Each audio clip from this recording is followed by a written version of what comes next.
Hello बच्चों, कैसे हैं आप। आशा करती हूँ आप सभी बहुत अच्छे होंगे। तो बच्चों, आज आपकी हिंदी व्याकरण की क्लास 5th का चैप्टर नंबर 18 शुरू करते हैं। आपके चैप्टर का नाम है बच्चों अनुच्छेद लेखन। ठीक है, यहाँ पैराग्राफ राइटिंग है। चलिए शुरू करते हैं। अनुच्छेद लेखन को किसी एक भाव अथवा विचार को व्यक्त करने के लिए लिखे गए संवाद और लघु वाक्य समूह को अनुच्छेद लेखन कहते हैं। इसका जो मुख्य कार्य है, किसी एक विचार को इस तरह लिखना होता है जिसके सभी वाक्य एक दूसरे से बंधे होते हैं। एक भी वाक्य निरर्थक एवं अनावश्यक नहीं होना चाहिए। इसकी भाषा सरल होनी चाहिए। वह मूल बिंदुओं की ही चर्चा होनी चाहिए। विद्यार्थियों के अभ्यास हेतु कुछ महत्वपूर्ण और समसामयिक विषयों पर अनुच्छेद आगे दिए गए हैं। चलिए सबसे पहले हम अनुच्छेद लेखन में शुरू करेंगे। भारत की विशेषता अनेकता में एकता। भारत प्राकृतिक सौंदर्य एवं संस्कृति की महानता में विश्व भर में बेजोड़ है। भारत विविधताओं का देश है। यहाँ अनेक जातियां, धर्मों तथा संप्रदायों ने जन्म लिया है। जो लोग बाहर से आए वे सभी यहाँ यहीं के होकर रह गए। आज इस विशाल देश में विभिन्न संस्कृतियों तथा धर्मों का संगम है। इन सभी विभिन्नताओं में भी एक भीतरी एकता छुपी हुई है। यद्यपि समय समय पर अनेक नेतागण सांप्रदायिक दंगों की आग भड़काते रहते हैं, परंतु फिर भी भारत राष्ट्रीय एकता बरकरार है। कहीं संकट आता है तो सारा देश एक हो जाता है। भारत की अनेकता में एकता को बनाए रखना ही सच्ची देशभक्ति है। बात करेंगे बच्चों हम पुस्तक मेले की। मेलों का उद्देश्य मनोरंजन होता है। गांवों में मेले त्योहार से संबंधित होते हैं। नगरों में मेलों का स्वरूप बदलता जा रहा है।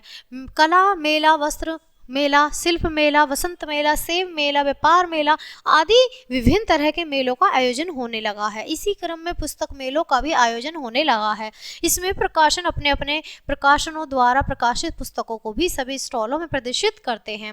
दर्शक इन पुस्तकों को देखकर अपनी पसंद की पुस्तकें खरीद लेते हैं। पुस्तक मेले विद्यालय स्तर पर से लेकर जिला, प्रांत, देश और अंतर्राष्ट्रीय स्तर पर आयोजित होती हैं। नई दिल्ली में देश का सबसे बड़ा अंतर्राष्ट्रीय पुस्तक मेला लगता है। यह प्रगति मैदान में आयोजित होता है। इसमें देश विदेश के प्रकाशक अपनी अपनी पुस्तकें प्रदर्शित करते हैं। पुस्तक मेलों से पुस्तक संस्कृति का प्रचार प्रसार होता है। आगे है बच्चों घड़ी का संदेश। घड़ी का संदेश होता है। घड़ी का टिक टिक करता स्वर समय के सने सने बीतने की सूचना देता है। घड़ी अनुशासन में बंधी अपने कर्तव्य का पालन करने में निगमन रहती है। वह मनुष्य को निरंतर कर्मशील रहने की प्रेरणा देता है। वह संदेश देती है कि समय के महत्व को समझो, समय का सदुपयोग करो। समय किसी के लिए नहीं रुकता और अविरल प्रभावित हो रही जलधारा के समान निरंतर आगे और आगे बढ़ता चला जाता है। इसके समक्ष किसी का वश नहीं चलता। जो समय का सदुपयोग कर लेते हैं उन्हीं का जीवन सार्थक होता है। घड़ी का टिक टिक करना स्वर निरंतर कर्तव्यों की ओर मुड़ने का संदेश देता है। घड़ी के पास लाभ हानि का हिसाब रखने का समय नहीं होता। यह मनुष्य पर निर्भर करता है कि वह घड़ी से क्या सीखता है। चलिए आगे है बच्चों हमारा रक्षाबंधन।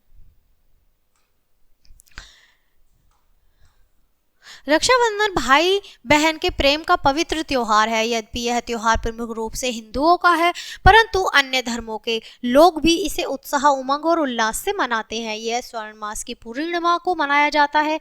इस दिन बहनें अपने भाई की आरती उतारती हैं, उसकी कलाई पर धागे से बनी राखी बांधती हैं और उसकी लंबी आयु की कामना करती हैं। भाई भी जीवन भर अपनी बहन की रक्षा करने का वचन देता है और उसे उपहार आदि देता है। रक्षाबंधन का त्योहार सभी धर्मों के लोग मिलकर मनाते हैं।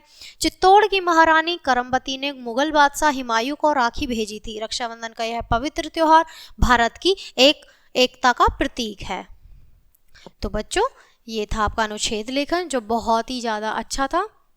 आशा करती हूँ पाठ बहुत अच्छे से समझ में आया होगा। मिलते हैं आपसे अगले पाठ में, तब तक के लिए बाय। Thanks for watching.